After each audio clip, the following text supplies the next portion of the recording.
काम केलंय आणि या कामाविषयी या संस्थेच्या गाभ्याविषयी कोमलताई आज आपल्याला सांगणार आहे। कोमलताई, कार्यक्रमाच्या सुरुवातीला स्वरूप व्हावे, विकसित व्हावे, अर्पित होऊन जावे।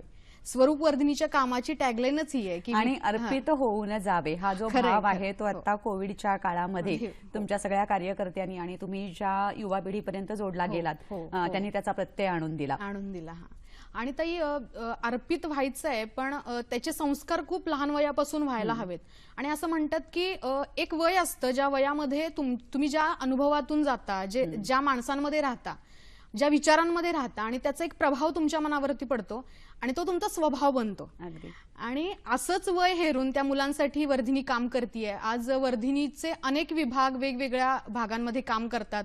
त्यामध्ये स्वरूप वर्धिनीचा शारदामणी महिला विभाग असेल, महिलांसाठी काम करणारा, स्पर्धा परीक्षा केंद्र असेल, ग्रामीण भागातली जी मुलं आहेत ज्यांना इथं पुण्यात येऊन असं काही वेगळं यश संपादन करायचं आहे तर त्या मुलांसाठीचं काम असेल, बालवाडी आपली वर्धिनीची चालते आणि युवकांचा मोठा गट या सगळ्या कामामध्ये सक्रिय आहे।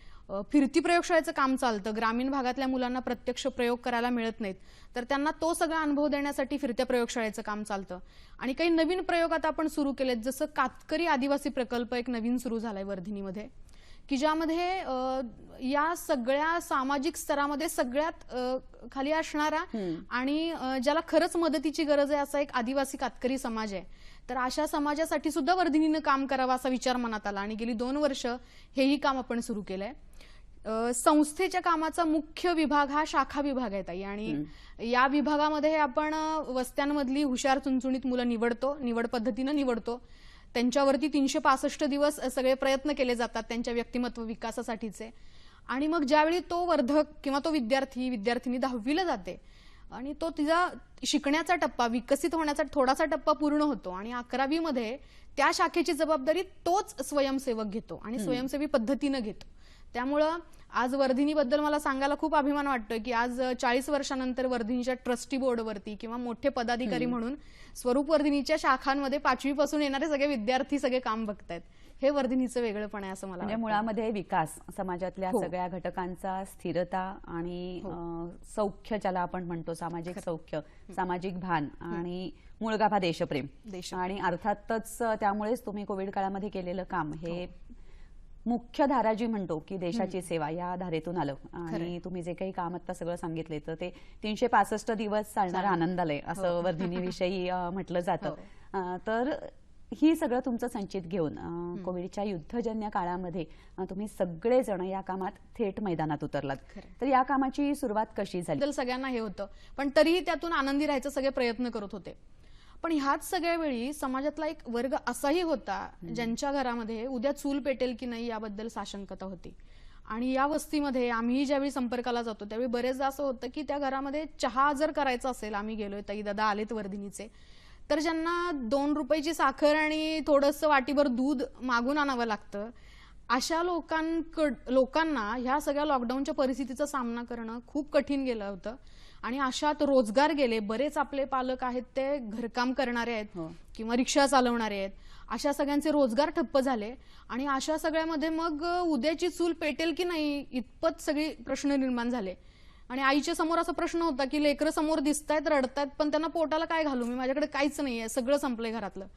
आणि हे सगळं ज्यावेळी फोनच्या माध्यमातून का होईना स्वरूप वर्धिनीच्या कार्यकर्त्यांना जाणवलं त्यावेळी मला अजूनही आठवतंय की डोळ्यात सगळ्यांच्या पाणी होतं आणि असं वाटत होतं की अरे आपण ह्याचा विचारच केलेला नव्हता. म्हणजे आजपर्यंत आपण महापूर आला त्यावेळी जाऊन मदत केली, कुठे भूकंप झाला तर सेवा कार्यात त्यांनी बलिदान दिलं असं म्हटलं तर वावगं ठरणार नाही. त्यामुळे हे समर्पण आम्ही बघतोय, हे अनुभवतोय, जिवंत माणसं आहेत आमच्या समोर. त्यामुळे या प्रकारचं काम करताना जी ऊर्जा आहे ती आम्हाला मिळत गेली. आणि मग आम्ही सुरुवातीलाच आपदा मदत केंद्र या नावाने एक केंद्र सुरू केलं, ज्यामध्ये धान्य वाटप करावं लागेल आपल्या वस्तीतल्या लोकांसाठी हे जाणवलं. आणि ते सांगायला याचाही खूप आनंद होतोय की खूप कमी दिवसामध्ये म्हणजे आमचं ऑब्झर्वेशन ते लगेच कळलं आम्हाला आमच्या कॉन्टॅक्टमध्ये असताना की हे करावं लागेल आपल्याला.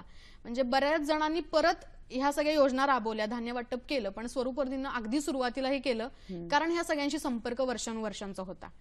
आणि हे सुरू झाल्यानंतर आपदा मदत केंद्र सुरू झालं आणि मग धान्य मिळवणं, त्याचे किट तयार करणं आणि ते वस्तीतल्या गरजूंपर्यंत पोहोचवणं, असा एक छोटासा प्रवास आपदा मदत केंद्राच्या ह्यानी सुरू झाला. खरं आहे, संवेदनशील माणूस म्हणून जेव्हा आपल्याला दुसऱ्याच्या भुकेची आत जाणवते तेव्हा आपण सामान्य माणूसही जेवू शकत नाही, तर जे कार्यकर्ता म्हणून रोज एकमेकांशी जोडले गेलेले आहेत ते तर नक्कीच स्वस्थ बसू शकत नाहीत. म्हणजे मला आता असं आठवलं की भारतीय नागरिकाचा घास रोज अडतो ओठी सैनिक हो तुमच्यासाठी. आता असं झालंय की आपल्या आजूबाजूच्या बांधवांसाठी आपला एक घास वस्तीमध्येच आहे, ज्याची वयस्कर आजी घरात आहे आणि असे सगळे प्रश्न असताना त्याचे वैयक्तिक मंदार सोनावळे नावाचा आपला जो युवक आहे त्यानं त्या काळात खूप मोठं धारिष्ट्याचं काम केलं. कारण हे जे सगळे किट आपल्यापर्यंत येत होते ती मदत वर्धिनीपर्यंत आणणं आणि ती परत वस्त्यांपर्यंत पोहोचवणं, यासाठीची जी वाहतूक व्यवस्था होती यासाठी काय करावं हा प्रश्न होता. आपण बरेच जणांना संपर्क केले पण यामध्ये कुणीही तयार होत नव्हतं. तर त्यानं स्वतःहून पुढाकार घेतला आणि तो 2 ते 2.5 महिने सलग त्या टेम्पोमधून सगळं साहित्य वर्धिनीतून घेऊन वस्त्यांपर्यंत पोहोचवणं असं एक घेऊन गेले आणि तिथून त्या सगळ्या याद्या मिळवल्या आणि अशा गरजूंपर्यंत ते धान्याचे किट त्यांनी पोहोचवले. पेरलेलं उगवतं असं जे आपण म्हणतो की एवढ्या वर्षानुवर्षांच्या वर्धिनीचे जे संस्कार आहेत, जी मुलं प्रत्यक्ष बघतायत की त्यांच्या वस्तीतल्या होतकरू मुलांसाठी किंवा एकूणच सगळ्यांसाठी काय काम केलं जाते आणि आता माझी देण्याची वेळ आलेली आहे म्हणून स्वतःहून या कामामध्ये येणं, कौतुक करावं. खरं तर कौतुकापेक्षाही कृतज्ञ वाटावी दाटून यावी असे हे सगळे अनुभव आहेत आणि समाजासाठी हे सगळं प्रेरक पण आहे. पण ताई, त्याबरोबर असा एक प्रश्न मनात येतो की या मुलांचे पालक, युवकांचे पालक, कारण एरवी ज्या वेळेला तुम्ही कार्यकर्ता म्हणून काम करता तेव्हा फार तर तुमचा पैसा, तुमचा वेळ, तुमच्या आयुष्यातली काही वर्ष, अगदी तुम्ही समजा पूर्ण कामाला त्या वेळ द्यायचा ठरवलात, एवढं मागणारी असतात. तुमचे विचार, तुमचं मन मागतात. कदाचित घरापासून तुम्ही थोडेसे अलिप्त होता, पण या कामामध्ये तुम्ही खरंच सैनिक म्हणून उतरलेले असतात. तर तुम्ही ज्ञानेश सरांचं उदाहरण दिलं. कुणालाच खात्री नव्हती किंवा आजही नाहीये की तुम्ही ज्या वेळेला बाहेर पडाल त्यावेळेला लोकांसाठी तुम्ही काम करताय, पण तुम्ही घरी कसे परत याल, नीट परत याल का आजारासहित परत याल. तर पालकांची मनं वळवणं, त्यांना खंबीर करणं की तुमचा मुलगा आज लढायला पाठवायचा आहे, तर याच्यासाठी काही मार्गदर्शक म्हणून कुणाला काम करावं लागलं का किंवा कशा पद्धतीने हे काम घडवून आणलं? ह्यामध्ये 2 गोष्टी थोड्या हे करायच्यात की युवकांची किंवा कार्यकर्त्यांची स्वयंप्रेरणा हा एक भाग त्यातला खूप महत्वाचा वाटतो मला. कारण कुठेही तुम्ही या आणि काम करा असं सांगण्याच्या आधी त्यांनी दाखवलेली तयारी आणि त्यासाठी पालकांना कन्व्हिन्स करणं हा 50% जॉब त्यांनीच पूर्ण केला होता की आम्हाला जायला हवं आणि वर्धिनी म्हणते तर जायला हवं. आणि त्यातला सगळ्यात महत्वाचा भाग ताई की स्वरूप वर्धिनीच्या कामाचा आत्मा म्हणजे संपर्क, असं आम्ही नेहमी म्हणतो की कामाचा आत्मा संपर्क आहे. तर रोज शाखेमध्ये येणाऱ्या वर्धक तर त्याच्या घरापर्यंत त्या कार्यकर्त्याचा संपर्क असतो, अगदी ज्येष्ठ कार्यकर्त्यांचा पण.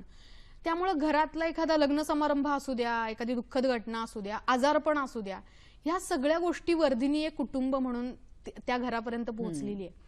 आणि म्हणून मग अशा बऱ्याच टप्प्यांमध्ये पालक हे सगळे अनुभवत असतात. जसं 7वी 8वीत असणाऱ्या एखाद्या वर्धकाला एखादा मोठा दादा येऊन सांगतो घरी की आज इथं पुण्यात पूर आलाय आणि त्याला मी घेऊन जातोय, ती सगळी परिस्थिती त्यांना बघितली पाहिजे, तयांच्या कळा जाणवाव्या आम्हाला. तर ते बघितलं पाहिजे त्यांना आणि मग त्याला ते पुढे सुचणार आहे काम करायला. तर पालक त्यावेळी हो म्हणतात कारण तो दादा सोबत असतो, त्याच्यावरचा प्रचंड विश्वास असतो, इतक्या वर्षांची स्वरूप वर्धिनीची त्या घराशी जोडलेली नाळ असते, त्यामुळे ते सगळे तयार होतात. आणि या सगळ्या छोट्या छोट्या अनुभवांचं, म्हणजे जसं आंबेडकर जयंतीला आपण पाणपोई लावतो की येणाऱ्या लोकांचं हे व्हावं म्हणून, कातकरी प्रकल्पामध्ये आदिवासींची जाऊन त्यांची इंटरॅक्शन होते, गणेशोत्सवासारख्या याच्यामध्ये पथनाट्य आपण बरेच ठिकाणी करतो, रक्तदान शिबिरांचं आयोजन करतो. तर या सगळ्यांमधून ना ताई, पालकांना पण ह्या सगळ्याची सवय झाली असं म्हणता येईल. आणि ते सगळं फक्त संपर्कामुळे साधलं गेलं असं वाटतंय. त्यामुळं वर्धिनीचा जो घरापर्यंत किंबहुना घरातल्या चुलीपर्यंतचा जो संपर्क आहे त्याचंच फलित म्हणता येईल की वर्धिनीनं सांगितलंय म्हणजे तू जा, आणि त्या सगळ्या कामामध्ये वर्धिनी म्हणून तुझी पूर्ण काळजी घेतली जाईल, हा जो पालकांचा विश्वास आपण ह्या 40 वर्षात मिळवलाय. त्यामुळं कदाचित त्यामध्ये खूप आपल्याला स्ट्रगल नाही करावा लागला, तर पालक तयार होते या सगळ्याला पाठवायला. आणि त्यामध्ये कार्यकर्त्यांची भूमिका परत एकदा म्हणते की महत्वाची होती. त्यांनीच त्यांना कन्व्हिन्स केलं होतं. हे सगळं काम, त्या कामाविषयी चे जे अनुभव आहेत ते ऐकायला आपल्याला खूप छान वाटतं आहे. एका बाजूला आनंद वाटतो आहे, एका बाजूला कृतज्ञता वाटते आहे. कोमलताईकडून या कामाबद्दल आपण अजून जाणून घेणारच आहोत, पण घेऊया एक छोटीशी विश्रांती. छोट्याशा विश्रांतीनंतर प्रेक्षक हो कार्यक्रमात पुन्हा एकदा सर्वांचं खूप मनापासून स्वागत. कोविड काळामध्ये जसं तुम्ही विद्यार्थ्यांच्या प्रगतीपासून आज सामाजिक काम म्हणून इथे उतरलात, आणि अन्न हा जो माणसाची पहिली गरज आहे, तर तिथपासून तुम्हाला एका क्षणी असं वाटलं की आता आरोग्याच्या क्षेत्रामध्ये पण उतरायला पाहिजे आहे, कारण रुग्णसंख्या खूप वाढायला लागली आणि तो ताण किती वाढतो आहे ते आपल्या सगळ्यांना दिसत होतं. तर हे पुढचं पाऊल नेमकं काय होतं आणि कुठल्या टप्प्यात उचललं आपण? हो, ज्यावेळी आपण अशा प्रकारचे धान्यांचे किट वाटायला सुरुवात केली, तर एक एप्रिल महिन्याच्या सुमारास आपल्याला असं जाणवलं की ते सगळे कोरोना पॉझिटिव्ह जे रुग्ण आहेत ते वस्त्यांमध्ये सापडायला सुरुवात झाली होती. आणि तो स्प्रेड झाला असता तर तो जास्त घातक होता, किंबहुना आज आपण ते सगळं अनुभवतोय. आणि ज्यावेळी असं लक्षात आलं की आता हे वस्त्यांपर्यंत पोहोचलंय, तर शासकीय यंत्रणांवर, आरोग्य यंत्रणांवर आधीच ताण होता. आणि आहेत ते पेशंट त्यांना बरं करणं, त्यांच्या टेस्ट करणं, तेवढ्या सुविधा निर्माण करणं, त्यांना विलगीकरणात ठेवणं, असे हे सगळं सुरू असताना हा जो ताण आहे तो वर्धिनीला कुठेतरी जाणवला. आणि आता असं वाटलं की अन्नाची भूक मिटली आहे, पण पुढे आरोग्याचा महत्वाचा प्रश्न आपल्या समोर ठाकलाय. तर त्यासाठी काय करता येईल, तर आपण सगळ्यांशी, म्हणजे शासनाशी, आपल्या महानगरपालिकेशी बोललो या संदर्भात. आणि त्यामध्ये असं जाणवलं की स्क्रीनिंग करण्यासाठी, म्हणजे प्रत्यक्ष तपासणी करण्यासाठी कोविडच्या संदर्भातली वस्त्यांमध्ये जाण्यासाठी स्वयंसेवक हवेत. तर त्यावेळी पण असंच झालं की वर्धिनी म्हणून आपण काय ठरवायचं. पण परत की ज्यावेळी समाजामध्ये अशा कुठल्या परिस्थिती निर्माण होतील त्यावेळी आपल्याला अर्पित व्हायचंय, आपलं ते ध्येय आहे. त्यामुळं मग परत सगळेजणांनी मूठ बांधली त्या सगळ्या दिशेने, आणि स्क्रीनिंगचं काम आपलं सुरू झालं ताई. तर जवळजवळ आंबेडकर नगर असेल, भीमनगर असेल, जनता वसाहत असेल, गोखले नगर असेल, वडारवाडीचा भाग असेल, या सगळ्या वस्त्यांमध्ये आपले कार्यकर्ते पीपी किट घालून उतरले. अगदी एप्रिल महिन्यात, मागच्या वर्षीचं मी तुम्हाला सांगतेय, ज्यावेळी खरंच आपण जीव मुठी, साधा खोकला आला तरी भीती वाटायची की काय आपण ह्या सगळ्याची लागण आपल्याला झाली आहे का. अशा वेळी सगळे युवक कार्यकर्ते मैदानामध्ये उतरले. त्यातला एक अनुभव आवर्जून सांगायचा आहे की स्वरूप वर्धींची सुरुवात जी वास्तू जी मंगळवार पेठेमध्ये आहे, तर किशाभाऊंनी ती मंगळवार पेठेमधली सदानंद नगरची वस्तीच बघितली होती, आणि ते सगळं बघूनच या मुलांसाठी काम करावं असं त्यांना वाटलं होतं. तर आजही ती वस्ती तिथं वर्धिनीच्या समोर आहे. आणि सदानंद नगरमध्ये पहिला रुग्ण त्यावेळी सापडला. सापडल्यानंतर असं जाणवलं की त्या सगळ्यांच्या स्क्रीनिंगमध्ये मदत हवी आहे. मग आपले युवक कार्यकर्ते सगळे तिथं पोहोचले. तर ते सगळे कार्यकर्ते वस्त्यांमध्ये स्क्रीनिंगला मदत करायचे. आणि मग लोकांना वस्त्यांमध्ये जाणं, त्यांना संपर्क करणं, त्यांना बोलवून आणणं. बाहेर पडायला लोक घाबरायचे, कारण घराच्या बाहेर पडलो आणि परत काय झालं तर टेस्ट करायलाही लोक घाबरत होते. त्यांना आधी कन्व्हिन्स करणं की वस्तीतल्या लोकांना की ती टेस्ट केल्यानंतर आपल्याला लवकर कळलं तर त्याचं निदान लवकर होऊन त्याच्यावर उपचार होऊ शकतात. आणि त्याचं किमान तुम्ही पॉझिटिव्ह असाल तर पुढचे 10 जण पॉझिटिव्ह होण्यापासून वाचू शकतात. तर असं एक अवेअरनेस लोकांमध्ये, जागृती अशी निर्माण करण्याचा एक भाग, त्या लोकांना तिथपर्यंत घेऊन येणं, त्या सेंटरपर्यंत जिथं त्याचं सगळं व्यवस्थापन केली आहे.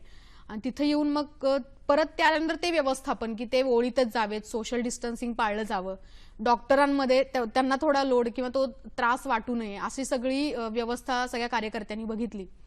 आणि सदानंद नगरमध्ये पीपी किट घालून याआधी कसलाही वैद्यकीय क्षेत्राचा अनुभव नसलेले, खरं तर वयानं अगदीच तरुण असणारे असे कार्यकर्ते जवळजवळ सकाळपासून संध्याकाळपर्यंत 8-9 तास त्या पीपीई किटमध्ये या सगळ्या ह्याच्यामध्ये मदत करत होते सगळ्या वैद्यकीय यंत्रणेला.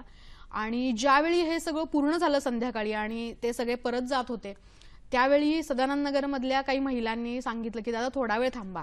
मग त्यांना खुर्च्या वगैरे आणून दिल्या. ते थोडे सगळे दमले होते त्यामुळे बसले आणि नंतर त्यांना एका मजल्यावरती सगळे घेऊन आले. तर ताई अक्षरशः फुलांच्या रांगोळ्यांच्या पायघड्या घातल्या होत्या सगळ्यांसाठी आणि आरतीचं ताट वगैरे आणलं होतं आणि त्यांचं औक्षण केलं, त्यांना ओवाळलं आणि त्या सगळ्यांबद्दलची कृतज्ञता सगळ्यांनी व्यक्त केली. पण त्यावेळी मला सांगावंसं वाटतंय की सेवा करणारे आणि ज्यांची सेवा केली अशा दोघांच्याही डोळ्यांमध्ये पाणी होतं, अश्रू होते आणि तिथंच त्या कामाची पावती युवकांना मिळाली. आणि कदाचित पुढच्या टप्प्यांमध्ये जे मनोधैर्य लागणार होतं, जी शक्ती लागणार होती, ती त्या पहिल्याच प्रसंगातून युवकांना मिळाली असं म्हणायला हरकत नाही. आणि असा चांगला प्रतिसाद वस्तीमधूनही मिळत होता. म्हणजे जरी भीती असली तरी सुद्धा कुणीतरी या अशा परिस्थितीमध्ये येऊन आपल्यासाठी काहीतरी करतंय, हा भाव नक्कीच प्रत्येक समाजातल्या व्यक्तीमध्ये होता. याची एक पावती आम्हाला त्या स्क्रीनिंगच्या सगळ्या ह्याच्यामध्ये ताई मिळाली. खरं म्हणजे सद्भाव, कृतज्ञता, एकमेकाला मदत करणं हे आपल्या अंतस्थ कुठेतरी असतंच. फक्त ते वेगवेगळ्या कारणांनी बाहेर येण्याची गरज असते. आणि खरं म्हणजे हा काळ आहे की ही पेटलेली ज्योत आहे ती सगळ्यांनीच पुन्हा एकदा टिकवून ठेवायला हवी आहे. प्रत्यक्ष ज्या वेळेला आरोग्याच्या संदर्भातल्या या तपासण्यांसाठी आपले कार्यकर्ते उभे राहिले, उतरले, तर त्यावेळेला तज्ज्ञ मार्गदर्शकांची पण गरज होती असेल, कारण नवखीच तरुण पिढी आहे. तर अशा वेळेला तुम्हाला मदतीचे तज्ज्ञांचे कुठले हात समोर आले? या कामासाठी कुठला गट तयार होणार आहे यासाठीची चाचपणी व्हायची आणि तो गट एकदा निश्चित झाला की समजा आता हे सगळं वैद्यकीय क्षेत्राशी निगडीत आहे, तर एखादे त्यातले तज्ज्ञ येऊन या सगळ्यांशी संवाद साधायचे. कारण हे सगळं काम करत असताना त्यांच्या जीवाला कुठे धोका पोहोचणार नाही ह्याची पूर्ण काळजी वर्धिनीनं घेतली होती. त्यामुळं सगळ्या तज्ज्ञांच्या बैठका व्हायच्या, त्यामध्ये त्यांना सांगितलं जायचं कुठल्या प्रकारची काळजी घ्या. त्या सगळ्यांचे म्हणजे वाफ घेणं असेल, दररोज काढा घेणं असेल, घरातल्यांपासून थोडंसं लांब राहणं असेल, ह्या सगळ्याच्या व्यवस्था आधी बघितल्या जायच्या आणि मगच त्यांना त्या सगळ्या कामासाठी पाठवलं जायचं. म्हणजे मनोबल वाढवणं आणि प्रशिक्षित करणं ह्या ज्या दोन्ही आवश्यक बाबी आहेत, त्याची सुरुवात करून मगच ही जी सगळी फळी आहे ती प्रत्यक्ष कामात उतरली. अधिकची माहिती आपण कोमलताईकडून घेणारच आहोत, पण घेऊया तत्पूर्वी छोटीशी विश्रांती.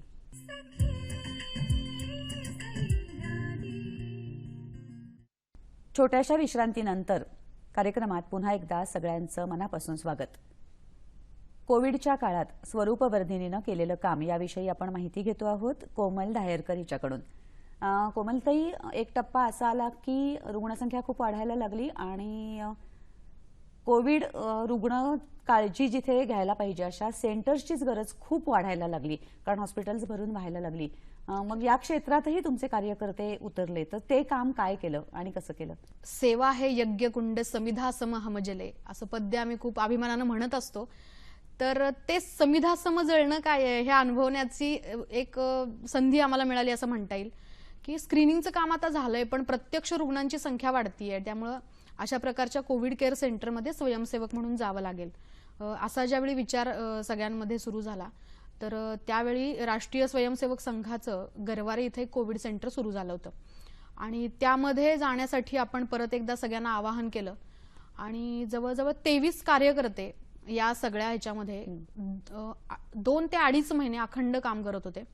त्यांचं साधारण 7 दिवसांचं काम असायचं. 7 दिवसानंतर त्यांचा क्वारंटाईन पिरियड असायचा आणि त्यानंतर त्यांची टेस्ट केली जायची आणि ती निगेटिव्ह असली तर त्यांना घरी पाठवलं जायचं. या पूर्ण कामामध्ये त्यांच्या तब्येतीची पूर्ण काळजी घेतली जायची. तिथं राहायची, जेवायची सगळी चांगली सुविधा होती. पण तरीही हे काम थोडं जबाबदारीचं होतं आणि थोडं धोक्याचंही होतं असं म्हणता येईल की प्रत्यक्ष रुग्णांच्या संपर्कात तुम्ही येताय. तर अशाही वेळी ज्यावेळी वर्धिनीनं असं आवाहन केलं त्यावेळी ही सगळी युवा शक्ती परत एकत्र आली आणि जायची तयारी त्यांनी दाखवली. तर या सगळ्यामध्ये आज आपलं सखी सह्याद्रीचा कार्यक्रम आहे, तर सांगायला आनंद होतो की या सगळ्या मोहिमेची सुरुवात आपली पौर्णिमा कांबळे म्हणून सावित्री शाखा जी आपली घोरपडी पेठेमध्ये भरते, तर तिथली एक युवती आहे, तिनं अगदी सुरुवातीला तो फॉर्म भरायची तयारी दाखवली की ताई मी जाणार आहे या कामात आणि या सगळ्यामध्ये काळजी घेऊन मी सगळं करीन. आणि जेव्हा पौर्णिमा तिथे गेली त्यावेळी आपसुकच सगळ्यांना याबद्दल थोडी उत्सुकता किंवा ते काम करण्याची प्रेरणा थोडी मिळाली आणि मग हळूहळू कार्यकर्त्यांचा ओघ तिथं वाढायला लागला आणि त्या कामामध्ये मग अगदी सेवा सदन शाळेमध्ये शिक्षिका म्हणून खरं तर काम करते. मनीषा पाठक म्हणून एक आपली ताई आहे, जी वर्धिनीशी अनेक वर्ष जोडली गेली आहे. वय वर्ष 40 आहे तिचं, पण तिनं खूप आग्रह केला की मला जायचंच आहे. म्हणजे अगदी वय वर्ष 18 पासून 18 जिचं पूर्ण झाले ते 40 वर्षांपर्यंतचे वेगवेगळ्या वयाचे वेगवेगळ्या टप्प्याचे कार्यकर्ते या सगळ्यांमध्ये सहभागी झाले. आता ज्यावेळी कोविड सेंटरवर हे सगळे गेले ताई, त्यावेळी तिथेही त्यांना पीपीई किट घालून पेशंटच्या जवळ जावं लागायचं. तर आपली पायल जिरेसा, ऋतुजा नराल, अहिल्या धायगुडे ह्या ज्या युवती आहेत त्यांचे अनुभव सांगताना त्या सांगतात की ज्यावेळी आम्ही जायचो त्यावेळी एक प्रसंग सांगते की त्या ताईंना थोडं जास्त त्रास होत होता तिथं ज्या ऍडमिट होत्या, त्यांना अगदी उलटी वगैरे होत होती. मग थोडे आजूबाजूचे पेशंट पण थोडे घाबरले, ते थोडे बाहेर हे गेले. पण नेमक्या आपल्या मुली किंवा कार्यकर्ते तिथं त्यावेळेस पोहोचले होते. तर त्या ताईंनी तिथं उलटी गेली तर ते सगळं त्यांनी साफ केलं, म्हणजे किंवा त्यांना आधार दिला. आणि नंतर एक 15 मिनिटं त्यांनी त्यांच्याशी गप्पा मारल्या. खरं तर मी पण मागच्या वर्षी कोरोना पॉझिटिव्ह होते ताई, त्यामुळे मला त्या ह्याच्यातलं दुःख समजू शकतं की एकटेपणा किंवा आपलं जवळ कोणी आपल्या नसणं ही भावना जास्त त्रास देणारी असते. तर आपल्या मुली किंवा आपले कार्यकर्ते तिथं बसले, त्यांनी त्यांच्याशी गप्पा मारल्या. आणि मग जाताना त्या आजींनी अगदी त्याच्या डोक्यावर हात ठेवून अगदी तिला आशीर्वाद दिले आणि म्हणाले की पुढच्या 8-10 दिवसांमध्ये मी बरं होईपर्यंत मला आता अजिबात असं वाटणार नाही की माझ्या जवळचं कोण नाही, माझी नातवंड सगळी माझ्या सेवेला आहेत, त्यामुळे मी लवकर बरी होऊन घरी जाणार. तर असं हे नातं निर्माण झालं असेल तर मग ती तळमळ त्या कामाची काय असेल, किंवा तो समर्पण भाव काय असेल, ती आत्मीयता काय असेल की त्या जिव्हाळ्यानं हे सगळेजण काम करायचे. कार्यकर्त्यांमध्ये पण मग बरेचदा त्यावर दुसऱ्या तिसऱ्या मजल्यावर पाणी पोहोचवणं किंवा अशी पण कष्टाची कामं थोडी करायला लागली. पण त्यातही त्यांना आनंद होता, कारण एकूणच तिथल्या सगळ्या वातावरणांमध्ये काम करणारे स्वयंसेवक त्यांना वाटले एक भेट म्हणून त्यांनी त्या सगळ्यांना दिले. महिला विभागाचा एक खूप महत्वाचा प्रकल्प चालतो, त्याचा आवर्जून मला उल्लेख करायचा आहे. रुग्ण सहाय्यक वर्ग आपला चालतो आणि यामध्ये 1 वर्षाचा तो कोर्स आहे. तर वस्तीतल्या आजवर हजारो महिलांना या कोर्सनं स्वावलंबी केलं असं म्हणायला काही हरकत नाही. आणि अगदी कमी शिक्षण झालेलं असतं पण काहीतरी महिला विभागानं या सगळ्या काळामध्ये केली आहेत ताई. पुढचा प्रश्न मी हाच विचारणार होते की समुपदेशन म्हणजे असा काळ ज्या वेळेला येतो त्यावेळेला एकूणच सगळ्या पातळ्यांवरती समुपदेशनाची खूप मोठी गरज निर्माण होते. तर वर्धिनीच्या माध्यमातून असं काही समुपदेशनाचं काम विशेष केलं गेलं का? 2 पातळ्यांवर केलं गेलं. समुपदेशन विभाग मेघाताई नगरे आपल्या बघतायत. तर सुरुवातीला एक तर मुलांचं जे शैक्षणिक सगळं जे ढासळलं होतं तर त्यासाठी ते उभं राहणं महत्वाचं होतं. म्हणून मग 10वी-12वीच्या मुलांसाठीचे समुपदेशनाचे वर्ग किंवा एकूणच मुलांसाठीचे वर्ग असे जे समुपदेशनाचे सुरू झाले, त्यामुळे शैक्षणिक क्षेत्रात एक हातभार मिळाला, मुलांना थोडासा दिलासा मिळाला. दुसरा भाग समुपदेशनाने या कोविडच्या काळात केला म्हणजे असे जे पेशंट आहेत की ज्यांना कोरोना झालाय किंवा घरातलं कुणी आजारी आहे, तर अशा वेळी ती अस्वस्थता असते किंवा ती भीती मनात असते, तर अशा वेळी कुणाशी तरी बोलायचं असतं. आणि त्यावेळची परिस्थिती मुळीच अशी नव्हती की कुणाशी आपण फोन करून बोलावं आणि तो ऍक्सेप्ट करेल की हा तुला कोरोना झालाय आणि हे खूप नॉर्मल आहे. हे आता यावर्षी वाटतंय, मागच्या वर्षी नव्हतं. तर अशा वेळेस समुपदेशन विभागाची 10-15 जणांची टीम याचं एक आपण पत्रक सगळीकडे फिरवलं होतं. त्यामध्ये संपर्क क्रमांक दिले होते आणि त्यातनं समुपदेशन विभागानं अनेकांशी गप्पा मारल्या, सगळ्यांचं ते ओझं, मानसिक ओझं कमी करण्याचा प्रयत्न केला. खूप महत्वाचा मुद्दा आहे हा. आपल्याला स्वतःलाही माहितीये की आपलं मनोबल राखणं किती महत्वाचं असतं. कार्यक्रमात पुन्हा एकदा सर्वांचं खूप मनापासून स्वागत. आत्ता या कार्यक्रमातून आपल्याशी गप्पा मारते आहे कोमलताई दायरकर आणि स्वरूपवर्धिनीच्या माध्यमातून कोविडच्या काळात संकटग्रस्तांसाठी जे मदतीचं काम सुरू आहे त्याविषयी आपल्याला ते सांगते आहे. कोरोनाची दुसरी लाट ही अक्षरशः पुन्हा एकदा घोंगावत आलेली आहे. थोडीशी स्वीकारशीलता आपली वाढली आहे, तरी पण परिस्थिती अनेक ठिकाणी हाताबाहेर जाते आहे आणि ज्यांना थेट आजारपणाचा किंवा आपल्या घरातला माणूस दगावण्याचा अनुभव येतो आहे त्यांच्यासाठी हा काळ मागच्या इतकाच कठीण आहे. तर आत्ताही स्वरूपवर्धिनीची खूप वेगवेगळ्या प्रकारची कामं सुरू आहेत. आधीच्या कामापेक्षा अडचणी आहेत, तर त्या ग्रुपवरती आपण पाठवायचो सगळ्या एकत्र आणि त्यावर काय सोल्युशन काढता येईल असं आपण ठरवायचो. तर सुरुवातीला फोनवरून आपण किंवा बऱ्याचदा तुम्ही बघितलं असेल की ऑनलाईन आपल्याला कळतं की बेडची संख्या काय आहे ते. पण सुरुवातीला एक 8 दिवस आम्ही ते ऑनलाईन करून बघितलं, पण जाणवलं की प्रत्यक्ष हॉस्पिटलमध्ये गेल्याशिवाय पर्याय नाही. तर जीव जाण्याची भीती आहे, दगावण्याची भीती आहे. तर मग आपले सगळे कार्यकर्ते परत प्रत्यक्ष मैदानात उतरले आणि आत्ताच्या परिस्थितीमध्ये अशी कुठली जर विचारणा आपल्याकडे झाली व्हेंटिलेटर बेड वगैरे, तर आपले कार्यकर्ते प्रत्यक्ष हॉस्पिटलमध्ये जातात, वेगवेगळ्या ठिकाणी दिवसभर फिरत असतात. तो पेशंट घरातून त्याला ॲम्ब्युलन्स वैकुंठात स्मशानभूमीत पण उतरायला लागेल, व्यवस्थापनात मदत करावी लागेल. कारण आता आपण सगळीकडे जे अनेक तास वाट पाहायला लागणं, म्हणजे जसं हॉस्पिटलमध्ये व्हेंटिलेटरच्या बेडची वाट पाहण्याची परिस्थिती आहे, तशी या पद्धतीची पण परिस्थिती निर्माण झाली आहे. तर तिथेही तुमचे कार्यकर्ते आहेत. तर आता आपलं स्मशानभूमी व्यवस्थापन यातले 2 पद्धतीची कामं तरी आपण करतोय. एक आपण ससूनमध्ये सेवा सहयोग आणि या 3 संस्थांच्या सगळ्यांच्या माध्यमातून मयत पास केंद्रांमध्ये आपले कार्यकर्ते दिवसभर किंबहुना 24 तास तिथे उपलब्ध असतात. 8-8 तासांच्या ड्युटीचं शेड्यूल आहे त्यांचं. आणि त्यामध्ये नातेवाईक खूप पॅनिक झालेत, घाबरलेत आणि पेशंट तर समोर दिसत नाहीये, मृत घोषित झालाय आणि पुढे काय करू असा सगळा प्रश्न या सगळ्यामध्ये गोंधळलेले आहेत.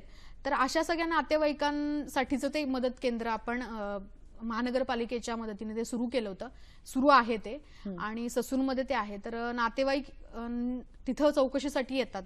तर ती जी कागदपत्र लागतात त्यांचं अगदी झेरॉक्स काढणं, त्यांना समजून सांगणं, आणि ती सगळी ऑनलाईन सिस्टीम आपण बसवल्यामुळं मग ते सोशल डिस्टन्सिंग पण पाळलं जातं. या सगळ्यांचा हे सगळे नियम पाळून आपण मयत पास केंद्राचं काम करतोय. याआधी 2.5-3 तास एकांचं आयोजन करायला हवं.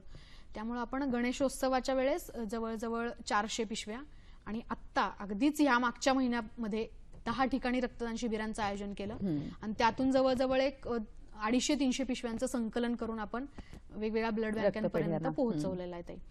आणि गणेशोत्सव हा विधायक साजरा करायचा तर रक्तदान हा त्यातला एक भाग असला तरी कोविड म्हणून अजून काही वेगळी मदत जर नगरपालिकेला लागणार असेल तर आपण त्यांना महानगरपालिकेला विचारलं तर त्यांनी असं सांगितलं की गणेशोत्सव साध्या पद्धतीने का होईना साजरा केला जातोय, कारण बरंच नकारात्मक वातावरण असताना तो एक उत्सव थोडा सकारात्मक हे घेऊन येणार होता. त्यामुळे बऱ्याच ठिकाणी गणेश मूर्तीचं म्हणजे विराजमान झाले होते गणपती बाप्पा. आणि मग त्याच्या विसर्जनाच्या वेळेस प्रत्यक्ष रेड झोन डिक्लेअर केले होते अशा वस्त्यांमध्ये जाऊन त्या मूर्त्या संकलित कराव्यात असा प्रस्ताव ज्यावेळी आपल्या समोर आला त्यावेळी तीही तयारी आपण दाखवली. तर अशा पुण्यातल्या वेगवेगळ्या रेड झोनमध्ये आपले कार्यकर्ते गेले आणि तिथं गणेश मूर्त्यांचं संकलन आपण केलं. मला सांगायला आनंद होतोय की स्वरूपवर्धिनी गणेशोत्सवासोबतच इतरही जी मंडळं आहेत, ढोल ताशा पथक आहेत, त्यांना आपण आवाहन केलं आणि असे जवळजवळ 660 कार्यकर्ते गणेश मूर्ती विसर्जनाच्या दिवशी आपल्या मैदानात उतरून त्या सगळ्या मूर्त्या संकलित करत होते. आणि कदाचित गणपती बाप्पाची साथ होती, त्यांना आशीर्वाद होता, त्यामुळे कुठल्याही कार्यकर्त्याला त्याचा परत कुठला त्रास झाला नाही आणि आपण ती मोहीम यशस्वी पार पाडली. शिक्षण क्षेत्र हे तुमचा खरा म्हणजे मूळ गाभा आहे स्वरूपवर्धिनीचा आणि सर्वात मोठा फटका या क्षेत्रालाही बसला. शाळा कॉलेजेस बंद झाल्यामुळे शिक्षण आक्रसून गेली. तर त्यावेळेलाही तुम्ही वेगळ्या पद्धती अवलंबून शिक्षणाचं काम सुरू ठेवलं. तर ते काम कशा पद्धतीने सुरू आहे, अर्थात आजही कारण ते सुरू असेल? तर वर्धिनीचा जो मुख्य विभाग म्हणलं शाखा विभाग की ज्याच्यामध्ये 1200 मुलं आणि वस्ती विकास प्रकल्प म्हणजे उत्थान प्रकल्प म्हणून एक चालतो, तो प्रत्यक्ष वस्तीमध्ये चालतो. तर अशी 1200 मुलं, अशा सगळ्या मुलांचं काय असा प्रश्न आमच्या समोर होता. तर आपण सुरुवातीला त्यांची ऑनलाईन शिबिरं आयोजित केली. तो अनुभव सगळ्यांसाठी वेगळा होता. मग अगदी सुरुवातीला फोन करून त्याला समजावून सांगणं की एखादी गुगल मीट कशी जॉईन करायची, एखादा व्हिडिओ कसा बघायचा, असं आपण मुलांची गप्पा मारणं. मग तिथेही समुपदेशनाचा भाग आला की ताई दादा त्यांच्याशी बोलतायत, त्यांना त्या ह्याच्यामध्ये मदत करतायत. आणि त्यानंतरचं ऑनलाईन शिबिर आपलं जवळजवळ महाराष्ट्रभरातून 600-700 मुलं त्या शिबिराला होती आणि ते आपण यशस्वी करू शकलो. त्याचा दुसरा भाग म्हणजे असं काही महिन्यानंतर असं लक्षात आलं की बऱ्याच मुलांकडे मोबाईलच उपलब्ध नाहीये आणि नेट आणि हे जाऊ देच, पण स्मार्टफोन असल्याशिवाय या सगळ्यामध्ये ते नाही इन्व्हॉल्व होऊ शकत. तर मग काय करायचं, तर आपण त्याच वेळी एक महिन्याभराचा मधला वेळ घेतला, त्याच्यावर विचारमंथन केलं आणि मासिक वर्धन कृती पुस्तिका या नावाचा एक उपक्रम सुरू केला, ज्यामध्ये वर्धिनीचं जे विकसित होण्याचे टप्पे आहेत, अर्पित होण्याचे टप्पे आहेत, यातले जे सगळे विषय आहेत याला अनुसरून वेगवेगळे उपक्रम आपण त्यामध्ये फक्त YouTubeच्या दूरदर्शन सह्याद्री या लिंकवर.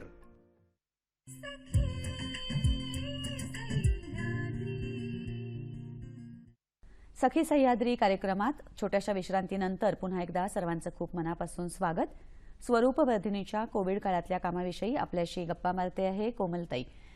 कोमलताई, ही सगळी जी कामं आहेत वेगवेगळ्या पद्धतीची, अन्न वस्त्रापासून सगळ्याच बाबतीमध्ये तुम्ही आरोग्यापर्यंत थेट उतरलात, स्मशानभूमीपर्यंतची सगळी कामं, शिक्षण व्यवस्थेतलं जेवढं सावरता येईल तेवढा हातभार लावणं, ही सगळ्या प्रकारची कामं केलीत. तर या सगळ्या कामात सद्यस्थितीत आव्हानात्मक असं कुठलं काम वाटतंय?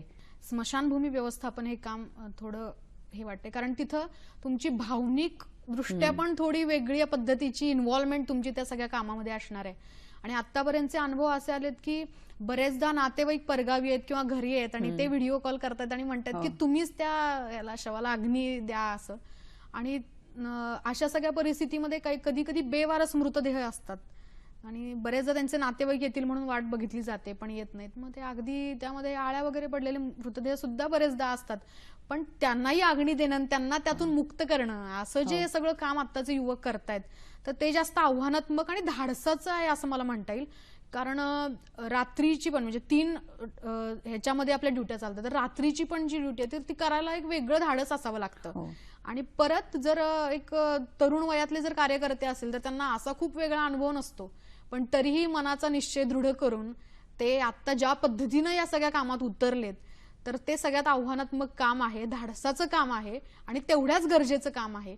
तर हे सगळे कार्यकर्ते तळमळीनं करतायत. स्वरूप वर्धिनीच्या माध्यमातून सगळ्याच पद्धतीची आणि सगळ्याच पातळ्यांवरची कामं सुरू आहेत. त्याच्यामध्ये मला असे 2 टप्पे दिसत आहेत की गरजूंना केलेली मदत हा जो भाग आहे आणि तुमच्यापर्यंत येणारी मदत, ज्यांना मदत करावी असं वाटतं आहे. तर अशा पद्धतीच्या दोन्ही प्रकारच्या लोकांना जर संपर्क करायचा असेल तुमच्याशी, तर तो कशा पद्धतीने करावा आणि कुठे करावा?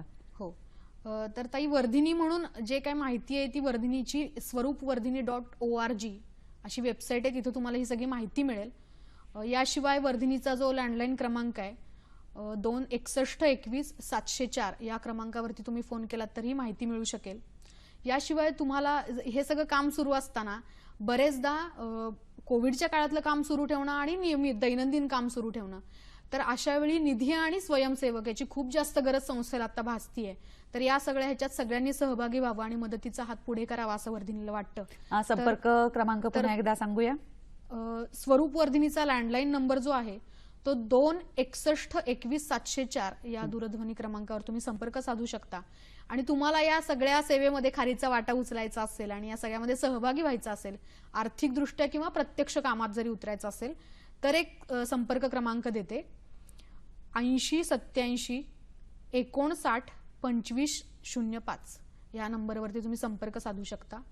जर समजा पुणे शहरामध्ये राहताय आणि प्लाझ्माची गरज लागली किंवा अशा पद्धतीच्या एक मानसिक कुठेतरी कोणीतरी आधार द्यावा अशी गरज तुम्हाला वाटत असेल, अगदी अंत्यविधीपासून किंवा व्हेंटिलेटर उपलब्ध असलेले बेड असा जो आताचा चर्चेमध्ये मुद्दा आला, यामध्ये प्रयत्न करतोय आपण 100% मी खात्री देत नाही पण प्रयत्न नक्की करतोय आपण.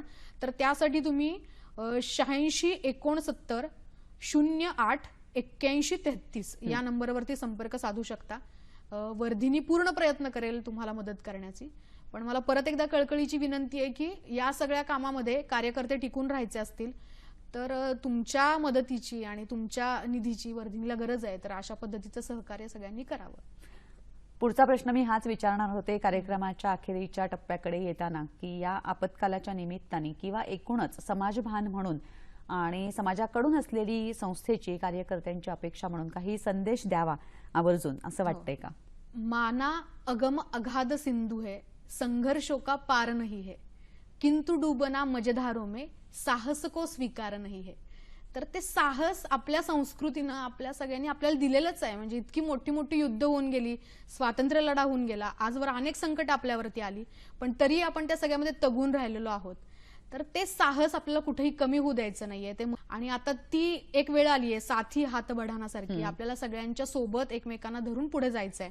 तर आपण एक सुजाण नागरिक म्हणून जे नियम आपल्याला सगळेजण सांगतायत त्याचं चांगलं पालन करावं असं मला वाटतंय. आणि स्वार्थाकडून थोडं परमार्थाकडे म्हणूयात.